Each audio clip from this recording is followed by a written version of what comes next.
Good morning all friends, आप सभी का हमारे यूट्यूब चैनल कंप्यूटर क्लासेज में हार्दिक स्वागत है। मैं सुहेल चौधरी आपको पढ़ा रहा हूँ मिडिवल हिस्ट्री, मध्यकालीन भारत का इतिहास, जिसमें हमने तुर्कों के आक्रमण के बारे में पढ़ा है, अरबों के आक्रमण के बारे में पढ़ा है। सबसे पहले इंडिया में अरबों ने आक्रमण किया और जिस व्यक्ति ने आक्रमण किया उसका नाम है मोहम्मद बिन कासिम। दूसरी बार जिसने आक्रमण किया, या हम कहें कि दूसरी दफ़ा तुर्कों का आक्रमण इंडिया पर होता है, तो उसमें उस व्यक्ति का नाम है महमूद गजनवी और उसका बाप सुबुक्तगीन। आइए आज हम बात करते हैं तुर्कों के आक्रमण की हम बात करेंगे, लेकिन अब कौन आक्रमण करेगा उसके बारे में हम देखते हैं, तो जिसका नाम है मोहम्मद गौरी। तो आज हम मोहम्मद गौरी के भारत पर आक्रमण के बारे में पढ़ेंगे। भारत पर मोहम्मद गौरी या तुर्कों का आक्रमण। बात समझ में आ रही है आपको? ये हम पढ़ेंगे। तो हम आपसे कहें कि भारत पर मोहम्मद गौरी ने आक्रमण किया। एक मोहम्मद गौरी एक योद्धा है। ये कौन है, थोड़ा सा इसके बारे में हम देखते हैं। तो इसके अगर नाम की बात की जाए तो इसको हम कहते हैं मोहम्मद गौरी, लेकिन इसका नाम मोहम्मद गौरी नहीं है। इसके अगर नाम की बात की जाए तो उसका नाम है शहाबुद्दीन। क्लियर है? बात समझ में आ रही है? इसका नाम है शहाबुद्दीन। और इसके अगर दूसरे नाम की बात की जाए तो इसका दूसरा नाम है मुइजुद्दीन। इसका दूसरा नाम है मुइजुद्दीन मोहम्मद गौरी। क्लियर है बात? सर फिर ये गौरी क्या है? तो और इस गौरी की बात की जाए तो मैं आपसे कहूँ कि गौर नाम का एक शहर है, एक सिटी है। सर ये कहाँ पर है? तो ये शहर है आपका अफ़गानिस्तान में। सर ये तो कुछ ऐसी बात हुई जैसी बात हम गजनवियों की देख रहे थे। हमने महमूद गजनवी के बारे में पढ़ा। तो गजनवी जो है, एक शहर का नाम है गजनी और उस शहर से निकल कर आया गजनवी। क्लियर है बात? सेम कहानी यहाँ है कि गौर एक शहर का नाम है जो कि अफ़गानिस्तान का शहर है। और मैं कहूँ आपसे कि ये जो है गजनी और हिरात नामक पहाड़ियों के बीच में बसा हुआ शहर है गौर। और अगर इसकी बात की जाए सर, ये गजनी से 200 किलोमीटर की दूरी पर स्थित है। क्लियर है बात? तो यहाँ तक मैंने आपको थोड़ी सी बात बताई मोहम्मद गौरी की। तो मोहम्मद गौरी इसका उपनाम है, क्योंकि गौरी इसलिए हम कहते हैं कि ये एक शहर गौर से आता है, इसलिए इसका नाम गौरी रख दिया गया पीछे। और गौर शहर कहाँ है? अफ़गानिस्तान में है। और गजनी और हिरात नामक दो पहाड़ियों के बीच में बसा हुआ ये एक शहर है। यहाँ तक आपकी समझ में आ गई होगी। और फिर मैं आपसे कहूँ कि ये गजनी से 200 किलोमीटर दूरी पर स्थित एक शहर है। क्लियर है बात? आइए थोड़ा सा और बात करते हैं हम। तो मोहम्मद गौरी गौर कबीले से ताल्लुक़ रखता है। गौर कबीले का जिसे हम शासक भी कह सकते हैं। गौर कबीले का शासक है। कौन है शासक? मोहम्मद गौरी गौर कबीले का शासक है। और गौर कबीला कहाँ पर स्थित है? गजनी और हिरात नामक पहाड़ियों के बीच में स्थित है और गजनी शहर से 200 किलोमीटर दूरी पर स्थित है। क्लियर है बात? अब मोहम्मद गौरी जब अपने साम्राज्य को चला रहा होता है, जब गौर कबीले को संभाल रहा होता है, तो फिर ये गजनी पर अटैक करता है। और गजनी पर अटैक करने के बाद गजनी को अपने अधीन कर लेता है, अपने अंदर मिला लेता है। तो फिर मैं आपसे कहूँ कि गजनी जैसे इसके हैंड ओवर आएगा तो इसकी सीमाएं हिंदुस्तान की सीमाएं से लगना प्रारंभ हो जाएंगी। जैसे मैं आपसे कहूं कि जब इसने आक्रमण इंडिया पर किया, आक्रमण करने से पहले हम थोड़ी सी स्थिति देखते हैं कि किस जगह कौन राजा था। ये आपने नोट कर लिया होगा, नहीं किया हो तो उसको यहीं से जो स्क्रीनशॉट लेकर फिर नोट कर लेना। थोड़ी सी उसके मोहम्मद गौरी के बारे में हमने पढ़ा है। आइए आगे देखते हैं।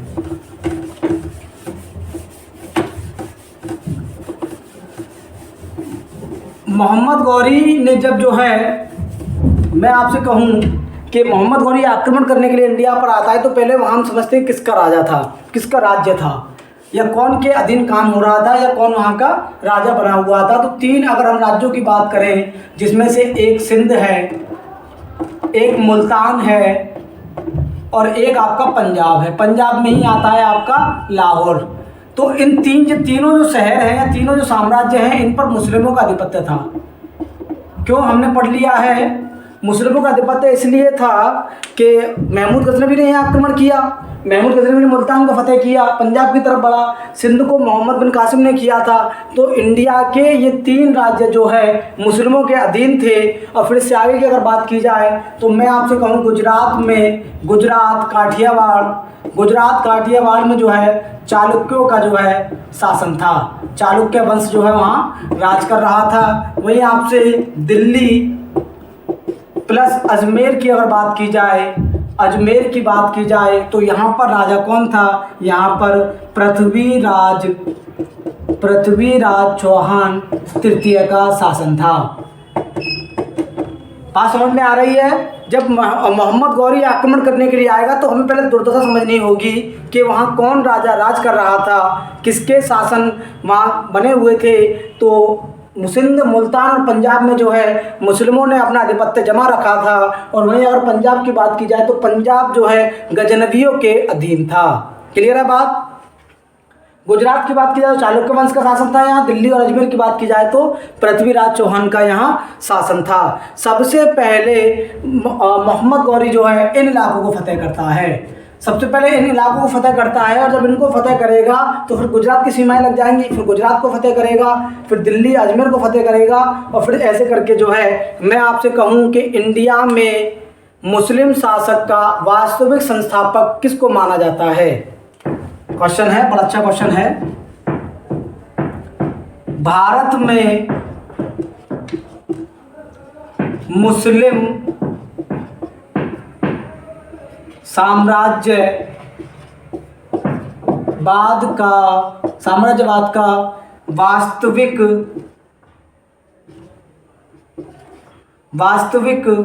संस्थापक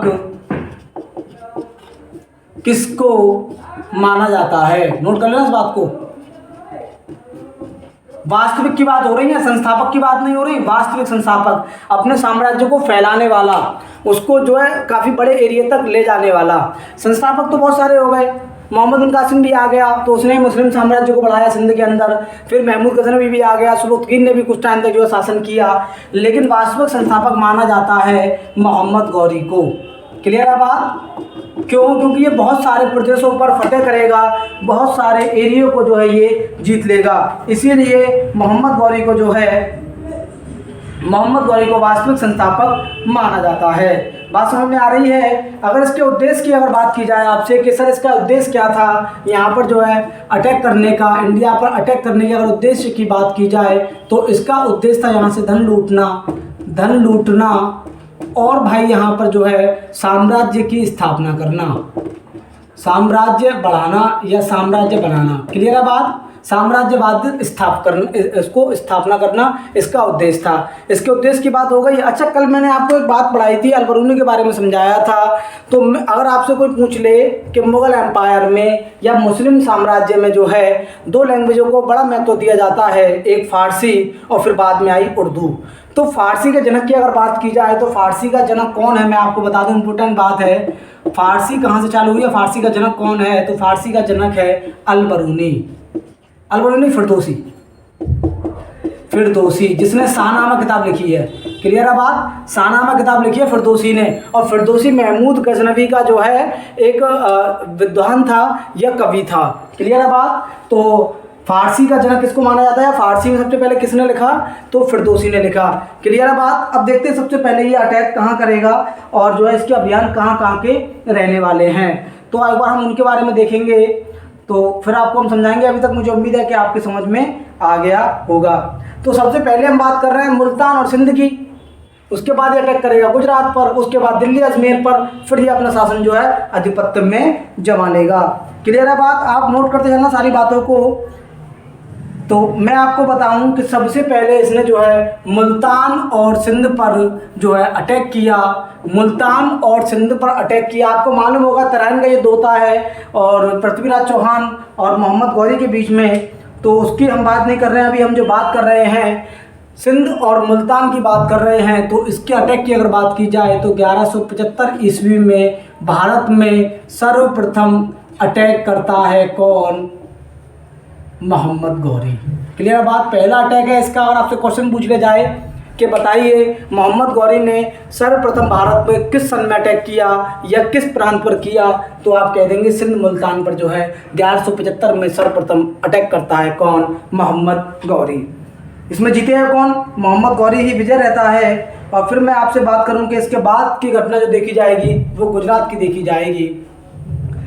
युद्ध हुआ, विजय हुआ मोहम्मद गौरी ने इन इलाकों पे अपना कब्जा कर लिया। जब इन पे कब्जा करेगा तो फिर इनकी सीमाएं मिलने लग जाएंगी गुजरात काठियावाड़ से, चालुक्य वंश से इनकी जो है सीमाएं मिलने लग जाएंगी। तो फिर यहाँ भी जो है अटैक देखने को मिलता है। यहाँ के राजा की अगर बात की, इसको पहले मैं रख कर देता हूँ, फिर एक एक करके समझाऊंगा क्योंकि मुझे समझ लग रहा है कि आपको समझ में नहीं आएगा, जगह कम है। तो यहाँ तक आप समझ लीजिए। उद्देश्य की बात भी हो गई। सर्वप्रथम मोहम्मद गौरी ने अटैक किया है सिंध मुल्तान पर। अब जो अटैक करेगा ये 3 साल बाद 1178 में। कहाँ करेगा ये अटैक? ये अटैक करेगा गुजरात काठियावाड़ पर 1178 ईस्वी में। 3 साल बाद ये अटैक करता है। यहाँ का राजा है मूल राजा, या हम इसको जो है भीम सेकंड भी कहते हैं और इसका नाम मूल राजा भी देखने को मिलता है। क्लियर है बात? तो भीम सेकंड आप मान लें या मूल राजा सेकंड हम इसे मान लें, ये यहाँ का राजा होता है वर्सेस मोहम्मद गौरी के बीच में युद्ध होता है। और इनकी एक विधवा माँ है, इनके वालिद का, इनके पिता का जो है देहांत हो जाता है, इंतकाल हो जाता है। तो इनकी माँ है नायका देवी। नायका देवी के नेतृत्व में जो है युद्ध किया जाता है। और इस युद्ध में जो गुजरात काठियावाड़ में युद्ध हो रहा है, जो 1178 में मोहम्मद गौरी ने जो युद्ध किया है, जो अभियान किया है, इसको हार जाता है मोहम्मद गौरी। मोहम्मद गौरी पहले दूसरे युद्ध करता है। पहले युद्ध में फतेह मिल जाती है सिंध और मुल्तान में और मोहम्मद गौरी के कब्जे में ये एरिया आ जाते हैं। और फिर अगर हम दूसरी बात करें आपसे तो गुजरात में होता है चालुक्य वंश का राजा है मूल राज सेकंड, या जिसको हम जो है भीम सेकंड भी कहते हैं। इसकी माँ है, इसकी माता है नायका देवी जो विधवा है। इनके नेतृत्व में जो है इनकी सलाह से जो है काम होता है और मोहम्मद गौरी हार जाता है। मोहम्मद गौरी हार जाता है, लौट के वापस गजनी चला जाता है। इसके बाद वो रुकता नहीं है। एक योद्धा की पहचान होती है, एक अच्छे योद्धा की पहचान ये है कि वो जो है हारने के बाद कभी जो है पीछे ना हटे या अपने दिमाग को ये ना सोच ले कि मैं हार गया, अब मैं यहीं तक सीमित हूँ। जैसे कोई व्यक्ति अगर एग्ज़ाम दे रहा है, एक बार अगर एग्ज़ाम में फेल हो गया तो वो ये ना सोचे कि मैं एग्ज़ाम फाइट नहीं कर पाऊँगा, मैं नौकरी नहीं पा पाऊँगा। वो ये ना सोचे, वो ये सोचे कि आपको पता है कि शेर जब छलांग लगाता है ना, लंबी छलांग लगाता है, तो एक कदम पीछे आता है और फिर दहाड़ मारता है। तो इसीलिए आप फेल हुए तो कोई बात नहीं, आपने कुछ कमियाँ की उनको सुधारिए। सेम यही कहानी मोहम्मद गौरी की है। मोहम्मद गौरी को महमूद गजनबी और मोहम्मद बिन कासिम से ज़्यादा अच्छा योद्धा माना जाता है, इसलिए उसका नाम वास्तविक संस्थापक इसे हम कहते हैं कि इसने जो अपने साम्राज्य को फैलाया। युद्ध हार जाता है और फिर ये युद्ध करता है तराइन का युद्ध। तराइन का युद्ध होता है किस किस के बीच आपको पता होगा, इंपॉर्टेंट बात है इसकी। बात तो आपको पता होगी 1191 ईस्वी। पूछ लिया था 93 का युद्ध किस सन में हुआ, ये क्वेश्चन खूब पूछा जाता है। तराइन का प्रथम युद्ध किस सन में हुआ, तो आप आराम से कह देना कि 1191 में प्रथम युद्ध हुआ। किस किस के बीच हुआ ये युद्ध? होता है आपका तराइन में होता है। तराइन कहाँ है? तो तराइन बठिंडा के पास है। बठिंडा के पास तराइन नामक एक स्थान है जिसमें युद्ध होता है। अब तराइन, मैंने आपसे बात की, तराइन बठिंडा के पास आ रहा है, तो अब जो युद्ध होगा ये पृथ्वीराज चौहान के बीच और आपके जो है मोहम्मद गौरी के बीच। तो पृथ्वीराज चौहान और वर्सेस मोहम्मद गौरी। मोहम्मद गौरी इन दोनों के बीच में युद्ध हुआ। तराइन नामक स्थान पे युद्ध हुआ। 1191 में होता है प्रथम युद्ध। तराइन के 2 युद्ध होंगे, प्रथम की बात कर रहे हैं। 1191 में होता है प्रथम युद्ध, तराइन में होता है। तराइन बठिंडा के पास का एक इलाका है, एक शहर का नाम है तराइन, वहाँ पर युद्ध होता है पृथ्वीराज चौहान और मोहम्मद गौरी के बीच में। इसमें भी मोहम्मद गौरी को फतेह नहीं मिलती, युद्ध हार जाता है, विजयी हो जाते हैं पृथ्वीराज चौहान। पृथ्वीराज चौहान को विजय मिल जाता है और मोहम्मद गौरी युद्ध को हार जाते हैं और हारने के बाद वापस जो है ये गजनी लौट जाते हैं। कहाँ लौट जाते हैं? गजनी, क्योंकि ये गजनी शासन कर रहे होते हैं। हम हैं ये रहने वाले गौर के, इसलिए गौरी लगाते हैं। लेकिन इन्होंने अपना अब साम्राज्य जो चला रहे हैं ये गजनी चला रहे हैं। गजनी के जो राजा थे उनको पराजित कर दिया है, वो इनके हैंड ओवर है। और इतिहासकारों का ये भी कहना है कि मोहम्मद गौरी ने जो इंडिया पर अटैक किया, ये इंडिया की तरफ बढ़ा, तो इसका एक रीज़न ये था कि ये उस साइड में दूसरे में बढ़ नहीं सकता था, क्योंकि वहाँ ईरान के राजाओं और सल्जूकी राजाओं का आधिपत्य था और उनसे लड़ पाना मोहम्मद गौरी के लिए मुश्किल था। जितना आसान यहाँ था उतना आसान वहाँ नहीं था, आसान आसान ये कह सकते हैं। और इंडिया में इसलिए अटैक किया गया कि इंडिया के जो राजा थे, छोटे छोटे राजा, वो आपस में एक दूसरे के लिए दुश्मन बने हुए थे, वो आपस में लड़ते थे। इसीलिए विदेशी शक्तियों को ये ताकतें मिली या उन्होंने यहाँ फतेह कर लिया। क्लियर है बात? तो ऐसे ही यहाँ ये दूसरा युद्ध हार जाता है तो मोहम्मद गौरी इस बात को सहन नहीं कर पाता है, गजनी आता है और गजनी में इतिहासकारों ने लिखा है कि वो अपना खाना पीना भी बंद कर देता है। और खाना पीना बंद करने के बाद में जो है वो युद्ध की तैयारी में लग जाता है और 1 साल बाद बैक मारता है। 1 साल बाद फिर बैक मारता है। तराइन में आज युद्ध होता है वापस से। अब युद्ध होगा 1192 ईस्वी में। कहाँ पे युद्ध होगा? तराइन में होगा। किस किस के बीच होगा? पृथ्वीराज चौहान और मोहम्मद गौरी के बीच। इसमें मोहम्मद गौरी की सेना बलपूर्वक और पूरे साहस के साथ, ताकत के साथ युद्ध करती है। वहीं जो है पृथ्वीराज चौहान की सेना जो है डट नहीं पाती, उनके सामने टिक नहीं पाती, हार जाती है और विजय हो जाता है मोहम्मद गौरी। अब जैसे ही मोहम्मद गौरी विजय होता है तो एक इतने बड़े लंबे एरिया पर उसका शासन हो जाता है कि पूरा दिल्ली, अजमेर, ये इतनी बड़ी बेल्ट जो है, लाहौर, पंजाब, सिंध, मुल्तान, ये सारा एरिया जो है उसके आधिपत्य में आ जाता है और वो जो है अपने सही से शासन को बना लेता है। तो मोहम्मद गौरी ने 2 युद्ध हारे, एक यहाँ हारा गुजरात का युद्ध और एक हारा आपका जो है तराइन का प्रथम युद्ध। लेकिन उसके बाद भी जो है उसने हार नहीं मानी और हार न मानने के बाद जो है वो फिर भी जो है युद्ध में टिका रहा, अड़ा रहा और युद्ध को जीत जाता है। अब देखते हैं इसके बाद एक और युद्ध होगा, चंदावर का युद्ध राजा जयचंद्र के बीच में। यहाँ तक आपने नोट कर लिया होगा, जिससे कि मैं इसको अब रफ कर देता हूँ। अब होगा चंदावर का युद्ध राजा जयचंद्र के बीच में। तो मैं आपसे कहूँ कि मोहम्मद गौरी अगर डर जाता या हार जाता कि मैं 2 बार हार चुका हूँ, तो फिर जो है वो मेरे हिसाब से इतना बड़ा योद्धा नहीं बन पाता या इतने अच्छे शासन नहीं कर पाता। तो चंदावर के युद्ध की बात की जाए तो 2 साल बाद चंदावर में कर देता है। चंदावर में फिर 2 साल बाद आता है, अभी 1192 में किया था, 1194 ईस्वी में चंदावर में युद्ध कर देता है। ये एरिया जो है कन्नौज और इटावा के बीच में है। क्लियर है बात? चंदावर जिस एरिया की बात कर रहे हैं हम, ये जो है कन्नौज और इटावा के बीच में है और राजा जयचंद्र के बीच यहाँ जो है युद्ध किया जाता है। चंदावर को जो है कहीं कहीं फिरोजाबाद भी कहा जाता है, तो आप ये भी समझ लेना फिरोजाबाद भी इसे कहा जाता है। बाकी ये कन्नौज और इटावा के बीच में स्थित एक शहर है चंदावर। यहाँ पे युद्ध होता है और युद्ध किस किसके बीच में होता है? राजा जयचंद्र और मोहम्मद गौरी वर्सेस मोहम्मद गौरी के बीच में जो है युद्ध देखने को मिलता है। इसमें भी गौरी विजय हो जाता है। तो ये इसके जो इम्पोर्टेंट युद्ध देखने को रहे इंडिया में। इसने ये युद्ध किए और बहुत सारे आधिपत्य पे अपना कब्जा कर लिया और जो है कब्जा करने के बाद जो है ये अच्छे से जो है शासन यहाँ करने लगा। शासन का मतलब ये राजा नहीं बना, इसने यहाँ राजा की उपाधि नहीं ली, इसने सिक्के चलवाए। इसने सिक्के चलवाए तो कहीं कहीं इसने ना कुछ मूर्तियाँ भी इसने अपने सिक्कों पर छपवाई हैं।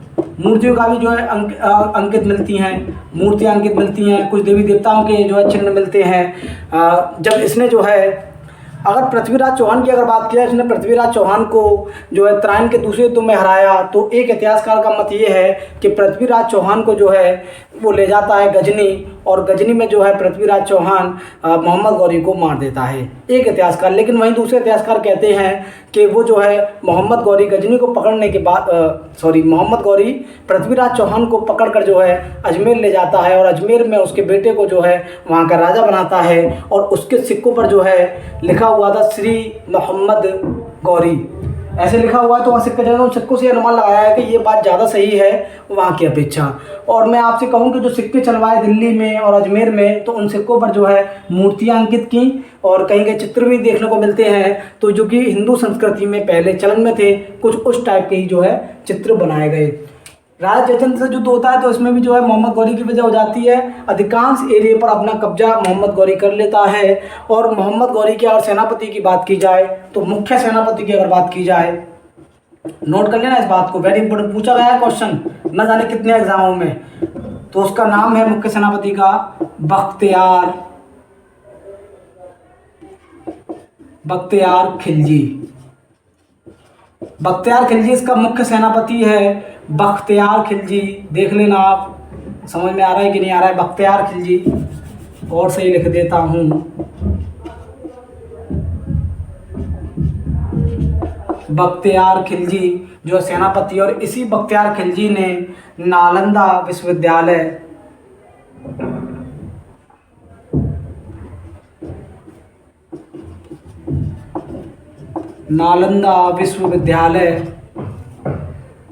को ध्वस्त किया। इसी ने नालंदा विश्वविद्यालय को ध्वस्त किया और इसी ने ही जो है विक्रमशिला विश्वविद्यालय को ध्वस्त किया। ये दोनों बड़े अच्छे विश्वविद्यालय थे, विक्रमशिला विश्वविद्यालय और नालंदा विश्वविद्यालय को ध्वस्त करने वाले व्यक्ति का नाम है बख्तियार खिलजी, जो कि मोहम्मद गौरी का मुख्य सेनापति था।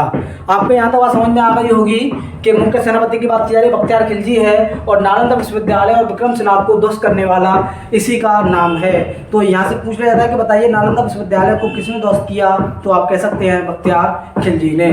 क्लियर है बात। और मैं आपसे एक और बात कहूँ कि जब मोहम्मद गौरी इन प्रदेशों को जीत गया तो ये अपने प्रदेश जीते हुए अपने गुलाम को दे गया। किसको दे गया? अपने गुलाम को। उस गुलाम का नाम है कुतुबुद्दीन ऐबक। उसने कहा भैया मैं तो यार शासन वासन नहीं करने वाला, मैं तो अपने गजनी लौट के जा रहा हूँ, तू संभाल इनको, तू अपने हिसाब से जो है मेरे जीते हुए प्रदेशों का जो है नेतृत्व कर, उनको संभाल और अपने तरीके से जो है यहाँ शासन कर। तो अपने जीते हुए प्रदेश किसको दे जाता है मोहम्मद गौरी? जीते हुए प्रदेशों को, नोट कर लेना आप इस बात को, प्रदेशों को अपने गुलाम कुतुबुद्दीन ऐबक को दे जाता है। कुतुबुद्दीन ऐबक को दे जाता है कि भैया तुम संभालो, यहाँ तुम्हें जो करना है वो करो। और दूसरी बार फिर जब ये यहाँ से जा रहा होता है, वापस पलायन करके लौट रहा होता है मोहम्मद गौरी, तो रास्ते में इसकी मौत हो जाती है। इसकी मौत हो जाती है 1206 ईस्वी को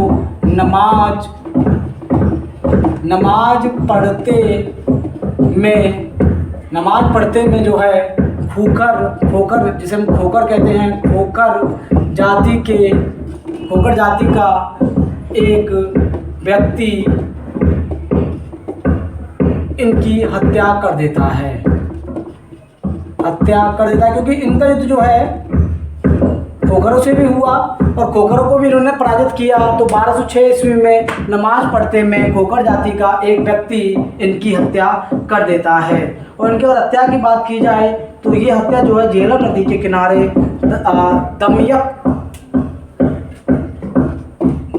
झेलम नदी के किनारे दमियक नामक स्थान पर हो जाती है। और यहीं एक बड़ा योद्धा जिसको वो जो है अपनी गजनी लौट के जा रहा था, तो उसको ले जाने का जो काफिला था वो एक सब यात्रा में बदल जाता है, एक जो है मरे हुए व्यक्ति को हाथ में लेके जा रहे होते हैं। तो ये मोहम्मद गौरी का इतिहास रहा। मुझे उम्मीद है कि आपके समझ में यहाँ तक आ गया होगा। और इससे आगे की हम जो बात करेंगे, अब दिल्ली सल्तनत की हम बात करेंगे, तो उसको फिर हम एक एक पॉइंट को डीपली समझेंगे। तो आपने देखा होगा 3-4 इन्होंने जो अभियान किए, अभियान तो बहुत सारे किए, लेकिन हमने उन्हीं को पढ़ाया जिनसे क्वेश्चन पूछा जाता है। तो आपके पास समझ में आ गई होगी और फिर आगे हम बात करेंगे अगली वीडियो में।